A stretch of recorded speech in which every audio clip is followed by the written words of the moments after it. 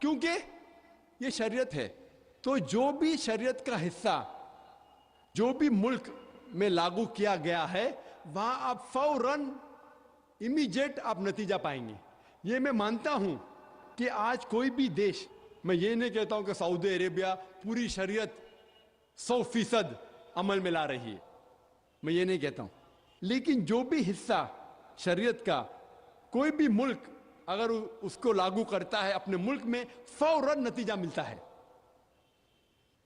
اسی لیے آج کی تاریخ میں میں تسلیم کرتا ہوں کہ آج کی تاریخ میں کوئی بھی ملک نہیں میرے علم میں جہاں شریعت پورے طریقے سے لاگو ہو چکی. کچھ ملک میں کرمنل لا ہے, کچھ ملک میں اکنامک لا ہے. جو بھی شریعت کا لا آپ اپلائی کریں گے وہاں آپ کو نتیجہ ملتا ہے. اگر آپ دیکھنا چاہتے سب سے اچھی مثال, وہ مثال ہے محمد صلی اللہ علیہ وسلم کے دور میں, خلفاء راشدین کے دور میں. محمد صلی اللہ علیہ وسلم کے دور میں اور ان کے بعد حضرت ابو بکر, حضرت عمر, حضرت عثمان, حضرت علی رضی اللہ عنہ, ان کے دور میں الحمدللہ ثم الحمدللہ سب سے بہترین مثال ہے.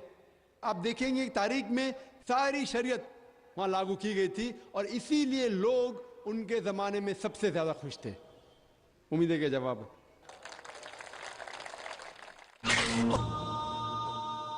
یہاں بھائیوں کی طرف سے. ڈاکٹر صاحب میرا نام عبد النصیر ناصر ہے, میں ڈاکٹر امبیڈکر مہاسبھا کا سیکریٹری ہوں. امبیڈکر مہاسبھا میں 67 IAS ادھیکاری ہیں دلت. بہت سے لوگوں سے میں بات کرتا ہوں اسلام کے بارے میں تو کہتے ہیں بابا صاحب امبیڈکر نے کہا تھا میں ہندو دھرم میں پیدا ہو گیا ہوں لیکن ہندوؤں کے مروں گا نہیں. ہم لوگ بھی چاہتے ہیں عام اسلام میں, لیکن جو ہمیں فیسلٹی مل رہی ہے وہ ہم کو دلت کی حیثیت سے مل رہی ہے. کیا دلت جو ہے اسلام قبول کر لے اور نام اپنا نہ تبدیل کرے اور ختنہ نہ کرائے, کیا ممکن ہے یہ؟ بھائی صاحب نے سوال کیا کہ دلت, بابا امبیڈکر صاحب کی کتاب میں پڑھ چکا ہوں. آپ بالکل صحیح فرماتے کہ بابا صاحب امبیڈکر, ڈاکٹر بابا صاحب امبیڈکر, ان نے جب دیگر مذاہب کی تحقیق کی سب سے بہترین مذہب انہیں لگا اسلام.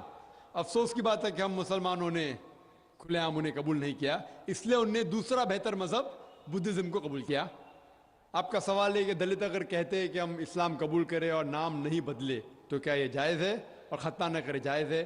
نام بدلنا اسلام میں فرض نہیں ہے, نام بدلنا اسلام میں فرض نہیں ہے.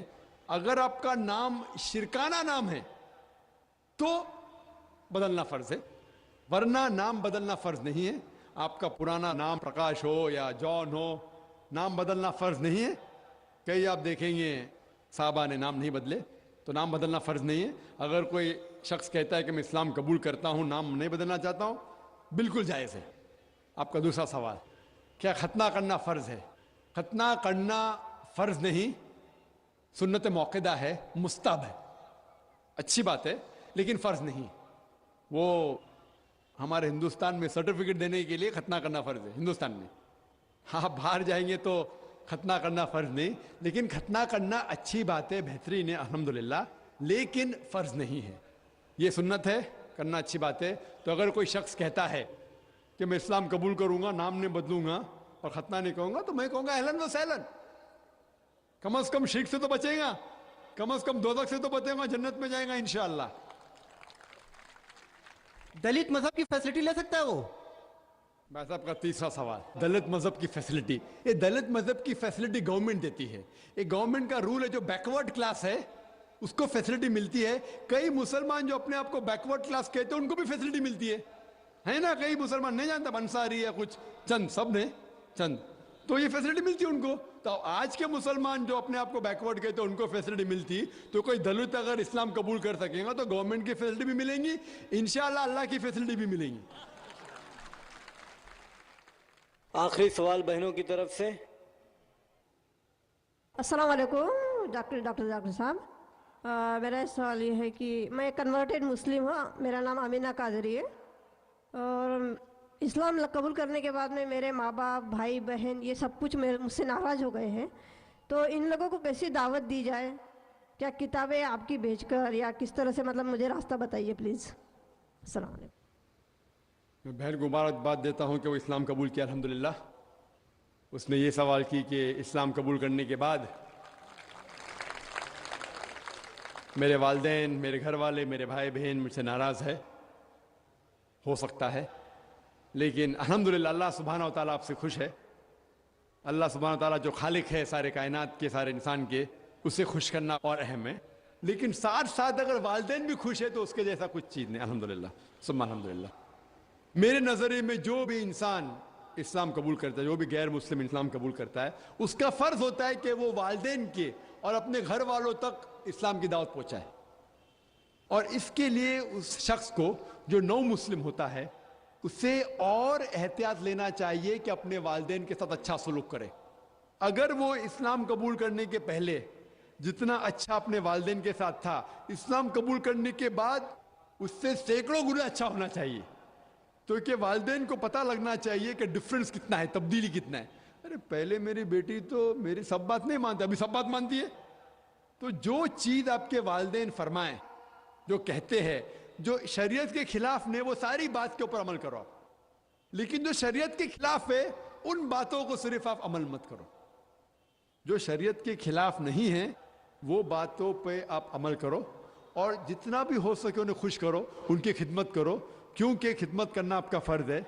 اور ان کو دعوت پہنچاؤ. دعوت پہنچانے کے کئی طریقے ہیں. آپ کسی کی تقریر سنتے, اس کا جواب پھر سے دہراتے ہیں, ان کو ویڈیو کیسٹ دے سکتے ہیں, وی سی ڈی دے سکتے ہیں. آپ ویب سائٹ پہ جا سکتے ہیں irf.net, میرے کئی کیسٹ موجود ہے, انگریزی میں, کچھ اردو میں ترجمہ ہو چکا ہے اس کا. تو آپ اپنی کوشش کیجئے, آپ جد و جہد کیجئے. آپ کے لیے زیادہ افضل ہے کہ آپ اپنے گھر والوں تک اسلام کی دعوت پہنچائے, چاہے وہ آپ کی بات مانے یا نہ مانے. انشاءاللہ ہو سکتا ہے کہ اللہ تعالیٰ آپ کے ذریعے ان کو ہدایت دے, اور آپ کی سب سے بڑی محنت ہونا چاہیے کہ ان تک دعوت پہنچائے. اس کے جیسا میں نے کہا کہ ویڈیو کیسٹ سے, میرے آپ ویڈیو کیسٹ, اگر آپ کے والدین اگر ہندو ہے تو میرے کیسٹ ہے ہندوازم اور اسلام میں یکسانیت, اگر اس کو آپ پیش کریں گے تو انشاءاللہ ہو سکتا ہے کہ اللہ سبحانہ تعالیٰ ان کو ہدایت دے. تو جو موضوع سے وہ متاثر ہے, مثال کے طور پہ آپ کے والدین اگر سائنس سے متاثر ہے تو ان کو میری کیسٹ دیجئے, قرآن اور جدید سائنس. تو جو فن میں, جو میدان میں آپ کے والدین کو زیادہ دلچسپی ہے, اس میدان کے متعلق اگر آپ اسلام کی کیسٹ دیں گے یا کتابیں دیں گے تو ہو سکتا ہے کہ انشاءاللہ اللہ تعالیٰ انہیں ہدایت دے. Hope that answers the question. واخانا الحمدللہ رب العالمین.